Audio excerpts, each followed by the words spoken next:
তো তোমরা সবাই দেখেছো আগের ভিডিওতে গেট রেডি উইথ মি। তো এরকম ভিডিও যদি আরও দেখতে চাও তো একটু কমেন্ট করো। যাই হোক, তো আমরা বেরিয়ে পড়েছিলাম। বেরোতে যদিও একটু লেটই হয়েছিল, কারণ হচ্ছে এখন আমি তো আর একা নেই, লিওকে রেডি করতে হয়, আমার রেডি আছে, তারপর ওকে খাইয়ে টাইয়ে নিয়ে বেরোতে হয়। যাই হোক, তো বুঝতেই পেরেছো আমরা কোথায় এসেছি। আজকে আমরা বহু বছর পর এসেছিলাম স্ট্যান্ডে, অনেক দিন ধরে বায়না করছিলাম, তো ফাইনালি নিয়ে এলো। তো এসেই দেখো ফুচকা খেতে শুরু করে দিয়েছি।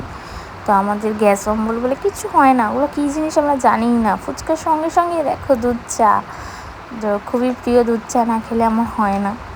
যাই হোক, তার অনেকক্ষণ পরে আমরা খেয়েছিলাম আইসক্রিম। এটা যেহেতু লিও আইসক্রিম খেতে খুবই ভালোবাসে, ফার্স্টে আমি খেতে চাইছিলাম না, বাট আইসক্রিমটা এতটাই দারুণ ছিল, মানে কী বলবো, না খেলে আমি হয়তো পস্তাতাম।